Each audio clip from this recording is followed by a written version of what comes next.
सास की अंतिम इच्छा।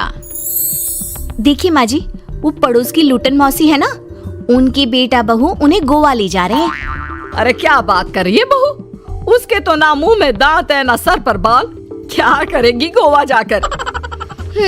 अपनी अपनी किस्मत है माँ जी, लूटन मौसी मरने जो वाली है। हैं? अरे बहू, ये कैसा मरना हुआ जो पहले से ही पता है और ऊपर से गोवा भी घूमने जा रही है। बोला ना माँ जी, अपनी अपनी किस्मत है।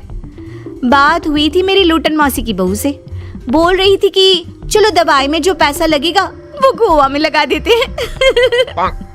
सास को बहू की बात से पता नहीं क्यों नफरत की बदबू आ रही थी, लेकिन वो कुछ नहीं कहती और कमरे में जाकर लेट जाती है। क्या बात है, लूटन के तो मजे ही मजे है। वैसे आइडिया बुरा नहीं है, थोड़े से पैसे लगाओ और सीधा गोवा की सैर। मैं भी चलती हूँ गोवा। अगले रोज सास तय वक्त पर उठती नहीं। अरे देखो जी, माँ जी अब तक उठी नहीं। आज दूध वाले से दूध और काम वाले के लिए दरवाजा मैंने ही खोला है। अब कम से कम माँ जी का ये तो सुख है कि सुबह जल्दी उठना नहीं पड़ता। अरे बड़ी अजीब हो तुम, मेरी माँ सुबह से उठी नहीं है और तुम्हें चिंता दूध और काम वाली की है। अरे तुम्हें चिंता है ना, तो जाओ जाकर देखो क्या हो गया। वैसे मेरी किस्मत कहाँ लूटन मौसी की बहू जैसी। बेटे को माँ की चिंता होती है, वो सोचता है कि कहीं माँ की सांसें तो नहीं रुक गई और हमें पता ही नहीं चला। बेटा माँ के कमरे में जाता है और वहाँ जाकर, माँ क्या हो गया है तुम्हें? बेटा, लग नहीं रहा कि अब मैं बचूंगी, लल्लन डॉक्टर के पास ले चले। अरे कैसी बात कर रही है माँ, तेरी तबीयत सीरियस है और मैं तुझे लल्लन झोला छाप डॉक्टर के पास ले जाऊं? ना ना ना। अरे तो कहाँ ले जाएगा बता दे, वहाँ एडवांस दे दिया है मैंने, वो क्या कहते हैं गूगल पे से। हैं? तूने क्यों पैसे दिए माँ? तुझे पता था क्या कि तू बीमार होने वाली है? सास को लगता है कि कहीं चोरी पकड़ी तो नहीं गई। वो हड़बड़ा जाती है और उसे पसीने निकलने लगते हैं। अरे माँ क्या हो गया, सर्दी में भी पसीने? लगता है तेरी तबीयत ज्यादा ही खराब है और लल्लन डॉक्टर पास ही में है, चल उसी को दिखा देता हूँ। माँ को लेकर बेटा डॉक्टर के पास जाता है, जहाँ माँ ने पहले ही पैसे देकर सेटिंग कर रखी थी। डॉक्टर के क्लिनिक में जाते ही डॉक्टर की ओवर एक्टिंग की दुकान खुल जाती है। हाय राम माँ जी, हे भगवान, अब तो कुछ नहीं हो सकता, ये तो मरने वाली है बेटा। हैं?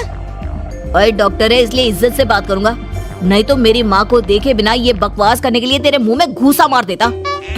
अरे ना ना बेटा, ऐसे मत बोल, वो डॉक्टर है, उसे वो दिख जाता है जो किसी को नहीं दिखता। हाँ माँ, शायद तू ठीक बोल रही है। डॉक्टर क्या दिखा आपको? हमारे डॉक्टर जी, जिन्होंने पहले से ही माँ से बोलने के पैसे ले रखे थे। यमराज, काला भैंस, वो तुम्हारी माँ को ले जा रहा है, ले जाओ इन्हें।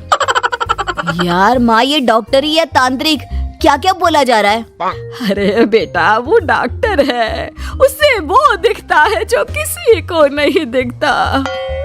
इनकी हर इच्छा पूरी करो, क्योंकि यम नहीं चाहते कि इनकी कोई भी इच्छा को अधूरी रखा जाए। निराश मन से बेटा माँ को लेकर घर आता है। माँ, आज से मैं ऑफिस नहीं जाऊंगा, चल तुझे वो झूले वाले पार्क में ले चलता हूँ, जहाँ तू पिताजी के साथ जाया करती थी। ठीक है बेटा चल, लेकिन साथ में वो बीड़ी का बंडल रख लेना, तेरे पिताजी वहीं झाड़ी में पिलाते थे मुझे। हैं? माँ कैसी बात कर रही हो? वैसे भी जीवन के 4 दिन बचे हैं और तुम। अरे देख बेटा, ना पिलानी तो ना पिला, लेकिन सुना ना तूने डॉक्टर ने क्या कहा कि मेरी कोई इच्छा खाली नहीं रहनी चाहिए। अरे वैसे बेटा 4 दिन की जिंदगी है, न जाने कब मौत आ जाए। माँ के मुंह से मौत का नाम सुनकर बेटा गंभीर हो जाता है, उसकी आंखें लाल हो जाती है। वो माँ का हाथ पकड़ लेता है।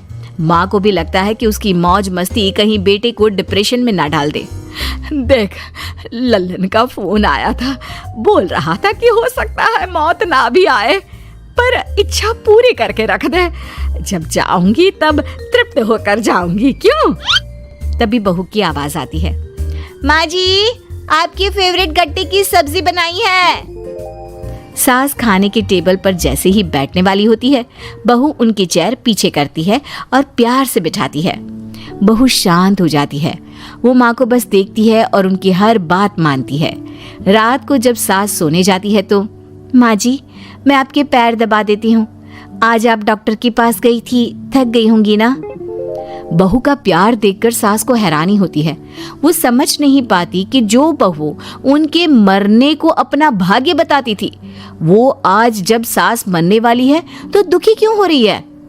क्या सोच रही है माँ जी? यही ना कि मैं ऐसा क्यों कर रही हूँ। माँ जी मैंने आपको हमेशा अपनी माँ माना है। माना आपसे नाराज होती थी, परेशान होती थी, आपकी बातें चुभती थी, लेकिन यकीन माने प्यार बहुत है आपसे मुझे। सास बहू को गले लगा लेती है। अरे तू क्यों मोह में डाल रही है? आज नहीं तो कल मुझे मरना ही है ना। बहू रोने लगती है और वहां से चली जाती है। अब तो सास आए दिन कोई ना कोई डिमांड करती जिसे बच्चे पूरा करते। मुझे ना वृंदावन जाना है, कृष्ण की नगरी देखने। जी माँ जी हम आपको लेकर चलेंगे। माँ मैं कल ऑफिस से छुट्टी ले लेता हूँ। बेटा अब आए दिन छुट्टी लेता और माँ को घुमाता फिराता। एक दिन बॉस कहते हैं, रमन क्या बात है, मैं देख रहा हूँ पिछले 1 महीने से तुम ना काम करते हो ना दाम, बस सारा दिन इमोशनल से बैठे रहते हो। ऐसे में तो कंपनी तुमको और नहीं रख पाएगी। मैं खुद ही नौकरी छोड़ने की सोच रहा था बॉस।